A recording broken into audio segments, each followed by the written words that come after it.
Well, welcome everyone. My name is Paul Horton, and this is the 2021 Olympia Neighborhood Candidate Forum. The City of Olympia created the Recognized Neighborhood Association program in 1989. Neighborhood associations do a variety of things, including conducting social events and improvement projects, promoting different kinds of activities to enhance the quality of life of our neighborhoods, and also act as a way to communicate neighborhood interests to the city. There are 35 recognized neighborhoods in Olympia who share information and collaborate under the Council of Neighborhood Associations. And you can learn more about that. And you can learn how to get involved in neighborhood association by sending an email to cna.olympia@gmail.com. Several different neighborhood associations have come together to sponsor this 2021 Council Election Forum. And this is going to focus on issues particularly of interest to cities' neighborhoods.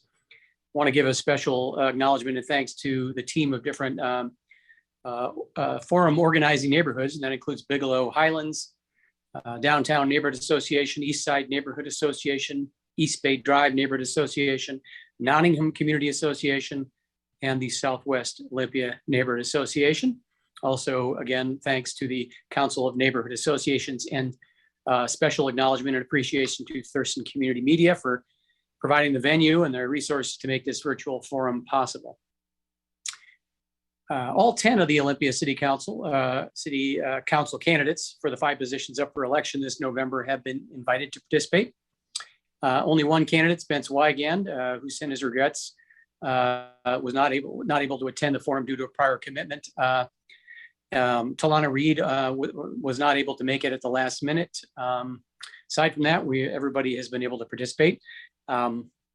We have selected 5 different questions based on Olympia Neighborhood Association submissions from members of the public, the majority of which fell into the following 5 categories: housing, public safety, homelessness, neighborhood engagement and recognition, and land use. And by way of what you can expect, each candidate's going to be given up to 2 minutes to answer each question. And at the end of their 5 questions, they'll each have 2 minutes to do kind of a closing statement.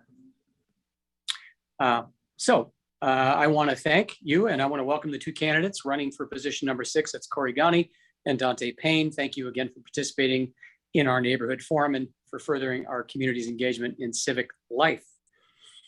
I'm going to read the first question. I'm going to invite you, Dontae, to go first. And the first question is on the topic of neighborhood engagement and recognition. This year, the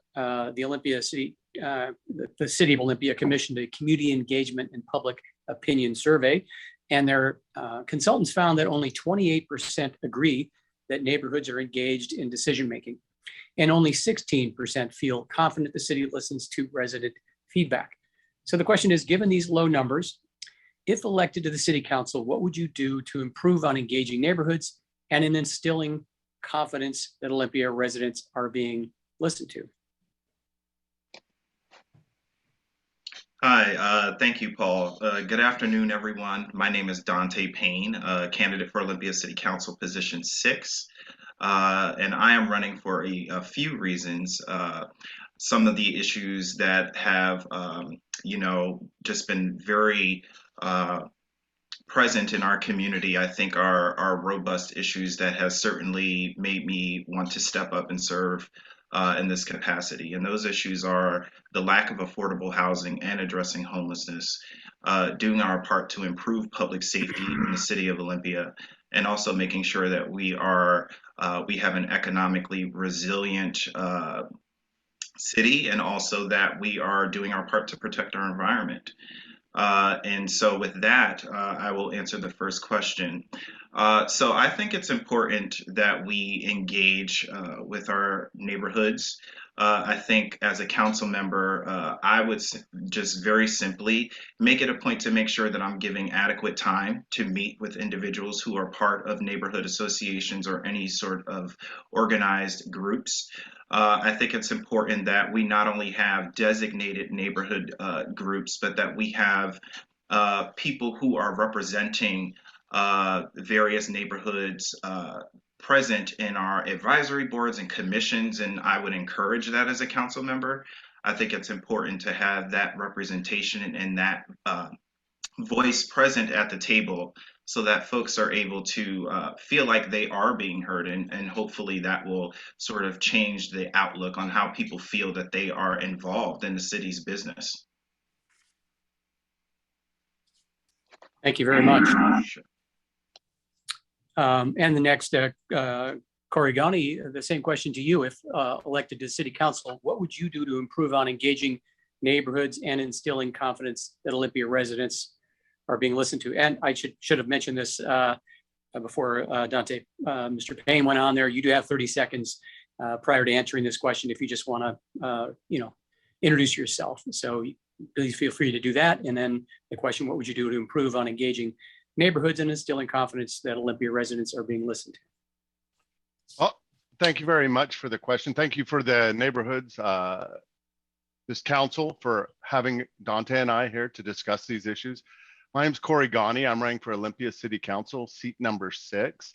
I joined the military from Olympia in 1988. Back then, I was a resident of the East Side neighborhood. I now reside in the West Side, and I'm a member of the Southwest Neighborhoods Association. I was in the military as a firefighter. I retired as a deputy fire chief after living overseas for 19 years, learning 3 languages, doing 2 combat tours. I came back home to Olympia 10 years ago. And what we've seen in our community as it pertains to my platform, which is addressing homelessness, crime, violence, and vandalism in our community, and then affordable housing, I think we've been heading in the wrong direction, which is why I'm running. How are we going to engage our neighborhoods is a great question.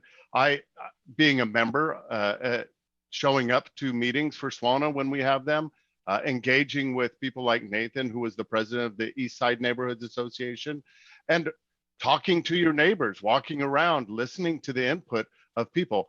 I can say, for one, I feel like one of the people who have not been listened to by our city council when I have petitioned and asked for help when it comes to crime, violence, and vandalism in our community, and asked for their leadership to step up. It's one of the reasons I'm running.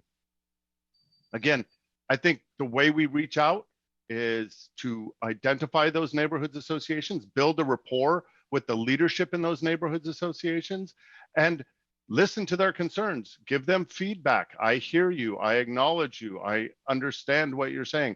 We're not going to be able to, the reality is we can't please everybody all the time, but we can listen and we can come to an understanding and come to some common ground that's going to meet the needs of our neighborhoods, which are the fabric of Olympia. Thank you. Thank you both. And then the second question is on the topic of homelessness. And Mr. Gauny, you'll have the opportunity to go first on that response. A senior living in a neighborhood of older, modest homes east of downtown Olympia wrote, "I see more and more RVs encamped along city roads with unmanaged trash and nuisance behaviors such as nudity and public urination, all despite city outreach and cleanup efforts. And I worry that these RVs will soon start parking on streets where families live." Also noted was that when the state of Washington recently cleared and prohibited RV parking along the Deschutes Parkway, some of these RVs are now parking on city streets. So if elected to city council, what would you do to prevent the spread of these encampments in Olympia? That's kind of a 2-part question. So first, what would you do to prevent the spread of these encampments in Olympia? And then what actions will you take to have Tumwater, Lacey, and the county step up and provide a safe and sanitary place for people that have no home other than an RV to park legally?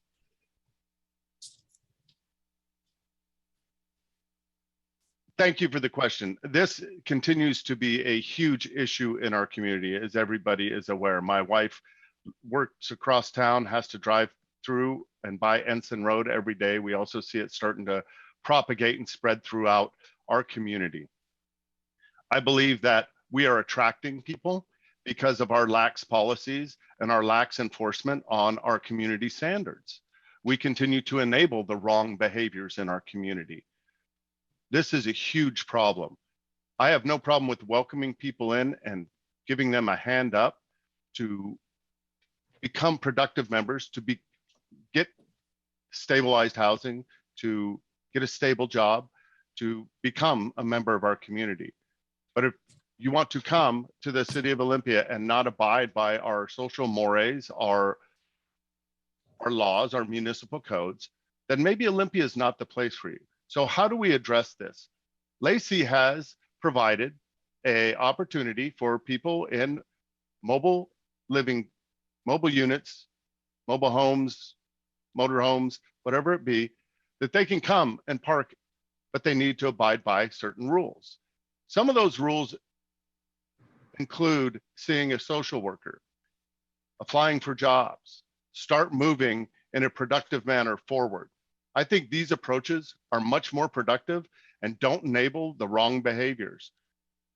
I also believe that in partnership, what Olympia has done through our lack of partnership, we have a philosophical and ideological difference between how things are done, Lacey, Tumwater, and Olympia. Olympia thinks we're doing everything right. Lacey thinks they're doing everything right. We need to come together and find a common ground, because right now Olympia has become the enabling relative to a drug addict, in my opinion. Thank you.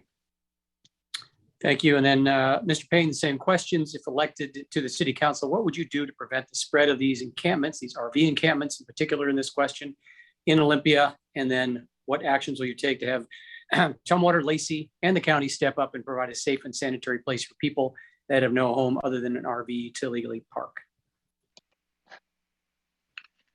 Thank you, Paul.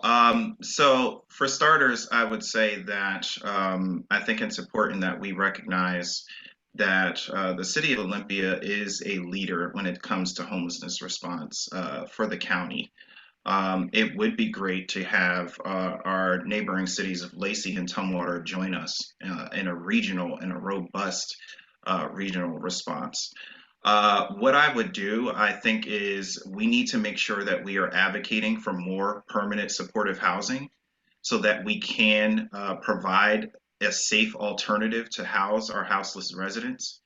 And we will be able to provide that alternative, and then we're able to legally clean up all of the unmanaged encampments that are around the city. And I think that is to many people's frustration around our city. And I think many people don't realize that the city council in many regards they have legal barriers. There are parameters. We can't just respond in any way we wish to as a city. And so I think it's important to recognize that, and that we are doing what we can and what we're legally permitted to do at this point. But that being said, I think that we absolutely can continue to move forward with the scattered site plan to allow folks who do have these RVs or mobile homes to legally station their vehicles in the meantime while we get this permanent supportive housing up and running. I also think that the Regional Housing Council is doing some very important work. And I believe that it is going to take our neighboring cities to join Olympia to provide more affordable housing, that we are building more, and that we're also providing that permanent supportive housing for people to receive the resources and services they need. Thank you very much. Next question is on the topic of public safety. And Mr. Payne, you'll have the opportunity to go first in the response. So public safety is an important issue for the neighborhoods. And according to the city's own survey, 79% of residents think downtown is on the wrong track, and only 24% feel safe downtown at night. Another survey on city parks showed 42% of residents indicated there are parks in the city of Olympia where they do not feel safe. So given that what the city has been doing has so far is believed to be on the wrong track, if elected to the council, what would you do differently to address the safety and security concerns residents in neighborhoods, the downtown, and in parks? Thanks. So I would say that it's important first and foremost to recognize that each and individual Olympia resident has their own sense of what it means to feel safe in our community. So I'll just lead with that. I think it's important that we have folks on council who recognize that it is not up to us to determine, who feels safe and who doesn't. People decide that for themselves. And I think it's important that we have voices on council who are going to recognize and validate people's feelings in this regard, because I do think that it's important to do so. I would say that for the folks who feel that the city is not doing what we can in regards to public safety, I would say there's an opportunity there for us to come together as a community and figure out our vision public safety in our community. And for me, that looks like we are not just seeing our police officers in times of crisis or emergency. We're seeing them in our community. They are interacting with the public. I think that's important for building trust. I also think it's important to make sure that we are doing our part to allow folks to share their concerns about the experiences that they've had. And if there is criminal activity or illegal behavior, that our officers feel that they can do their jobs and respond appropriately and proportionately. And for too long, I think, many folks feel like, oh, well, I see these, sort of illegal behavior occurring, and yet it doesn't seem like there's any action followed on part of our police. And I would say that we should listen to those concerns and make sure that our officers are able to respond reasonably. Thank you. And my time's up. Thank you very much. Mr. Gauny, same question. Given that what the city has been doing so far is believed to be on the wrong track, if elected to the council, what would you do differently to address the safety and security concerns of residents in neighborhoods, the downtown, and in parks? Well, thank you very much. Great question. It's one of the catalysts for why I'm running. When a 60-year-old German immigrant, my uncle, walks his dog and is assaulted and beat unconscious by a homeless man, and that assailant is then released and then goes down to Portland and continues crimes. He was a known felon. We have a problem. And how we're managing our homeless population, identifying people, identifying and following up with repeat responders. Recently, a friend of mine just had upstairs people parading around. The police show up, yell up to the person on the frequent flyer club for the police response, and no, there's not a problem. Meanwhile, person living right underneath of them in low-income housing is scared. They have to sleep with weapons. These are real threats that our community is facing. I believe City Council needs to support our police officers. And as my opponent has said, our police officers need to be engaged out in the city other than just crime. Incidents of criminal behavior. Build that rapport, absolutely. My uncle is a retired Olympia police officer. I'm a retired firefighter. Emergency responders carry a heavy burden in our community, and we need to build good relationships with them. We also need to not throw them under the bus when they're doing the job the best that they can. Use a little empathy and use their years of expertise and listen to our emergency responders. Now, some of the things that I think we could do is build a better, like I said, build better relationships between police. We need to staff our walking patrol better, because as I've done ride-alongs with our police department, our walking patrol is severely understaffed.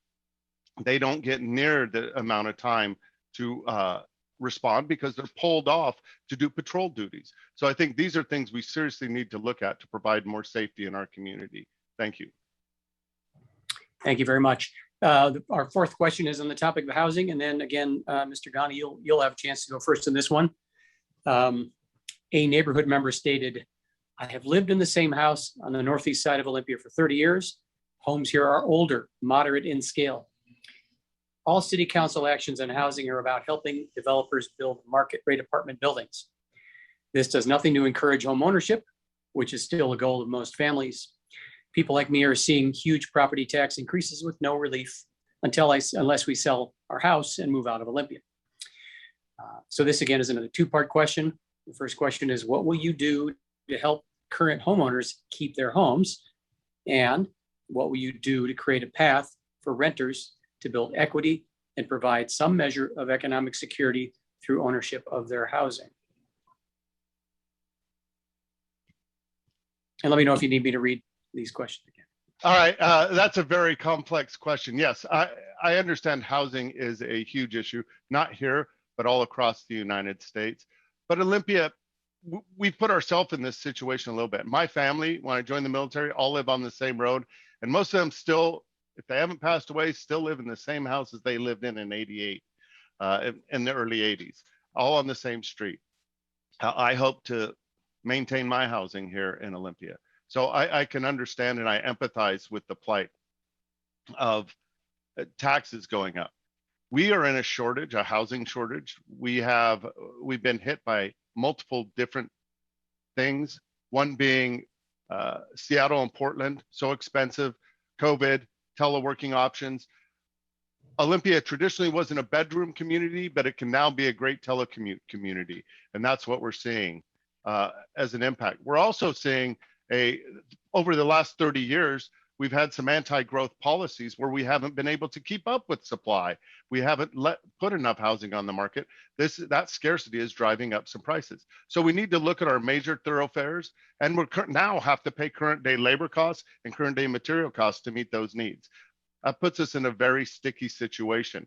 We also need to look at our state legislature also has made it very difficult to build condominiums where we could have alternatives to multifamily unit housing. We could have people purchasing their housing. I would look at, as we look at people owning housing, hey, what can we do to, where are those barriers for condominiums? Where are those barriers for owning housing? And look at reducing that. We also need to look at all the barriers we currently have in place, such as impact fees or parks, green spaces, all great things. Awesome. But what happens in housing is that drives up the price.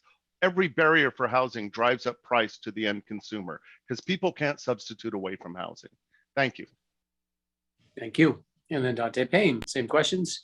2 questions. What will you do to help current homeowners keep their homes? And if elected to the council, what would you do to create a path for renters to build equity and provide some measure of economic security through ownership of their housing? Sure.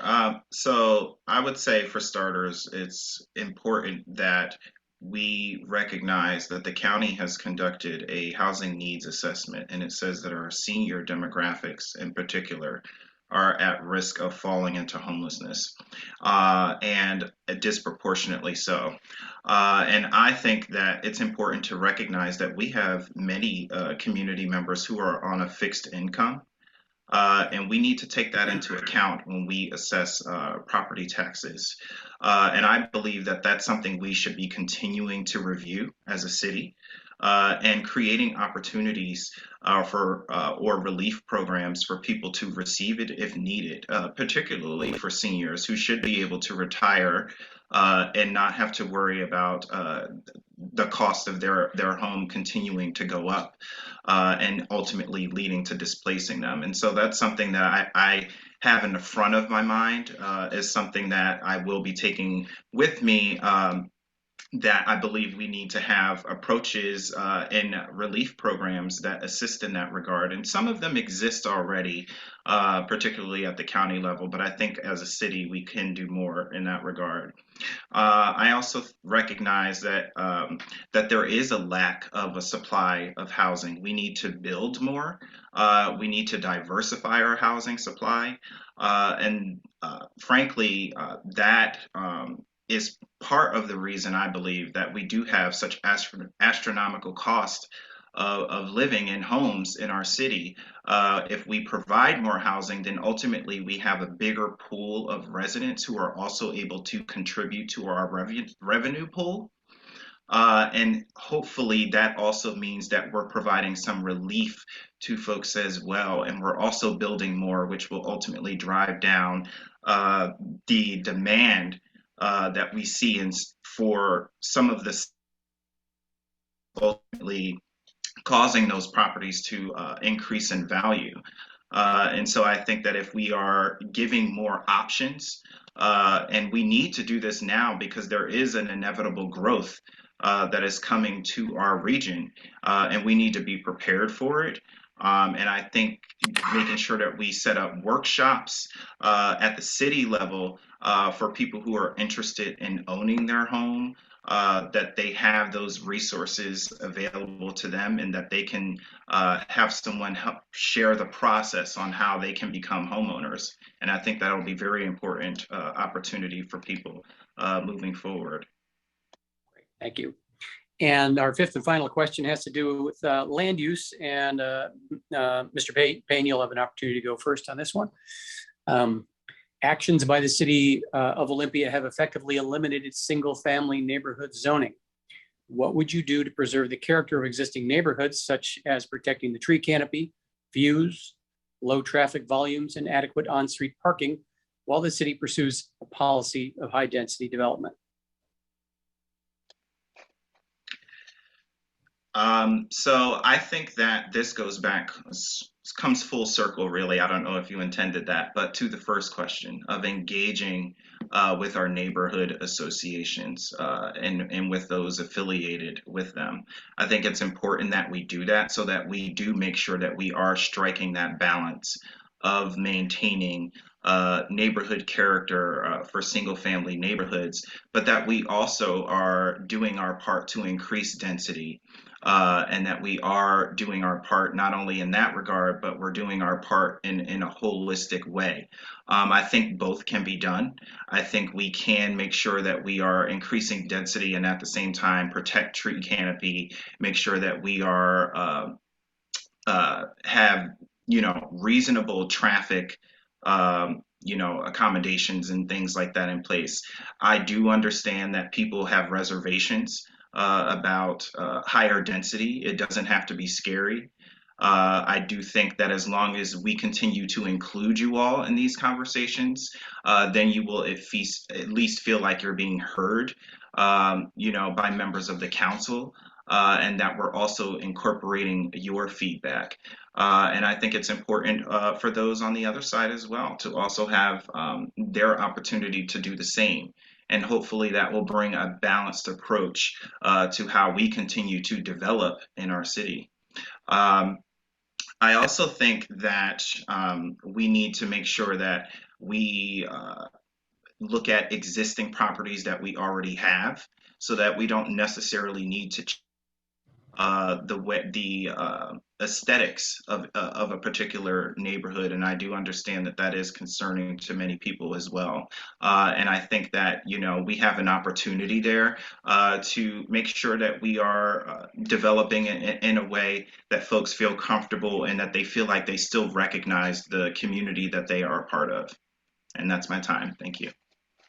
Thank you. And then Mr. Gauny, same question. What would you do to preserve the character of existing neighborhoods, such as protecting the tree canopy, views, low traffic volumes, and adequate on-street parking, while the city pursues a policy of high density development? Well, as I've mentioned before, it's a great question. I know there's a lot of controversy about it, especially in our neighborhoods. Nobody wants, NIMBY, not in my backyard. Nobody wants the duplex next to them. I happen to have a duplex next to me, but the missing middle measure is oftentimes what is talked about, and this isn't about putting multi-use family facilities. I think a sixplex is the largest that we can put in a residential area. What I would want to bring to the light is scalability and margins. When we start building single family units, housing units, it's better to remodel one and cheaper than it is to build one from scratch, because the cost becomes so exorbitant with today's labor prices. That's why it's more efficient to build multifamily unit houses. Now, with that said, we have a forester on staff. We need to make sure the forester and our city policies are aligned with keeping our urban forest all around us, preserving our green spaces. We need to look at partnerships between property developers and places like Oli Ecosystems, who have done some restoration along West Bay. And we need to look at roads. It is nice and it is convenient to have my single family unit house. In Olympia, we need to partner with our neighbors, our neighborhood associations, and say, come to the table.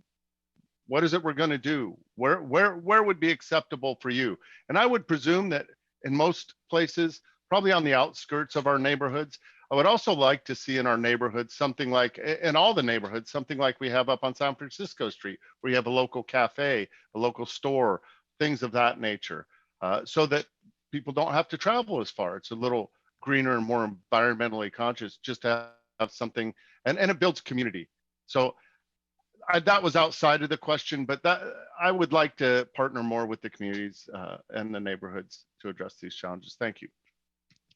Thank you. Well, that concludes our questions. And as I indicated previously, each of you has 2 minutes for a final statement. We're going to go with you, Mr. Gauny. But just before we do, Dontae, Payne, I failed at the beginning of our first question to just remind you that you had the 30 seconds to introduce yourself. So, if you want to take 10 or 15 additional seconds or even more, you're welcome to do that. So you each have 20 seconds and 20 seconds plus for your final statement. Go ahead, Corey Gauney, you're first. I think Mark was there letting us know that we have 2 minutes for our statement here. So thanks, Mark.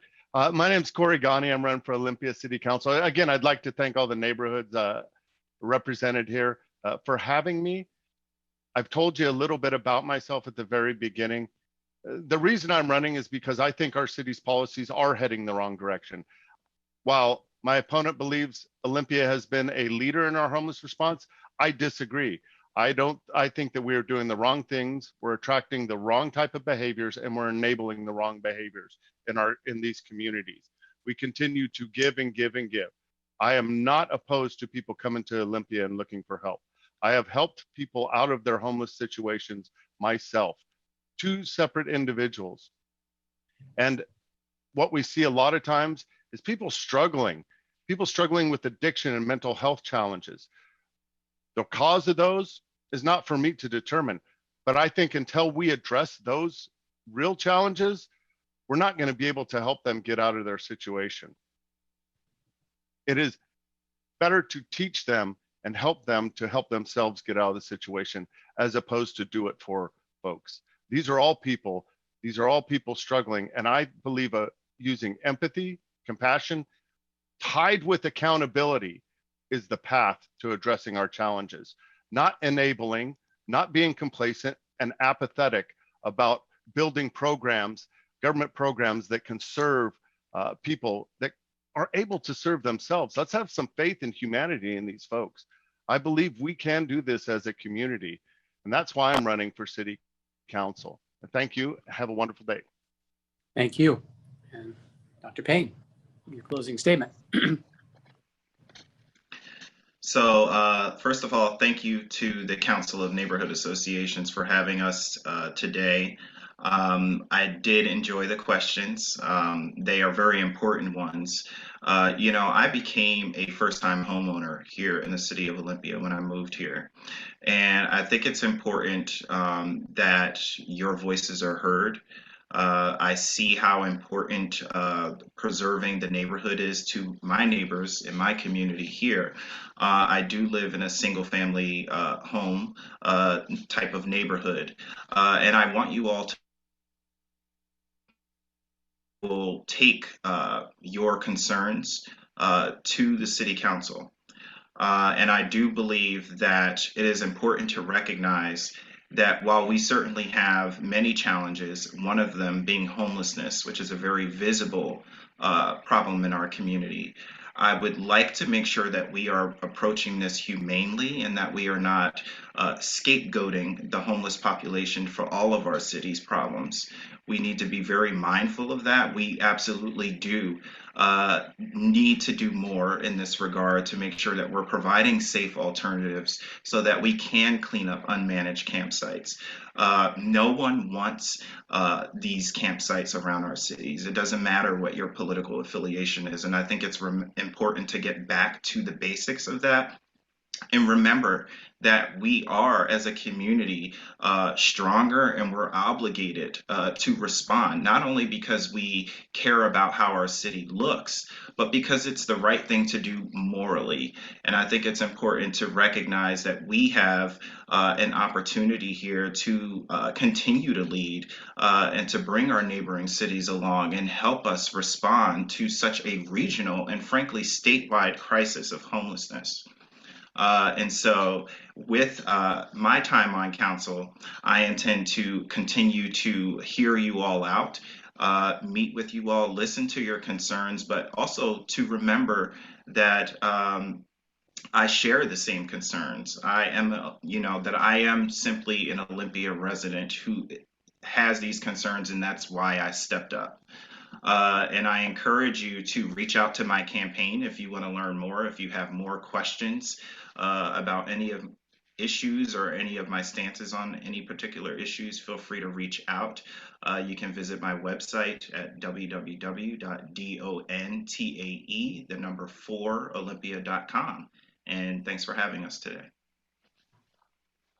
Well, Dontae, Payne, Gauny, on behalf of the Council of Neighborhood Associations, the team of neighborhoods that collaborated to organize the forum here, and I'd like to thank the entire community. I want to thank you both very much for participating in this neighborhood forum and for continuing to further our community's engagement in civic life. Thanks again.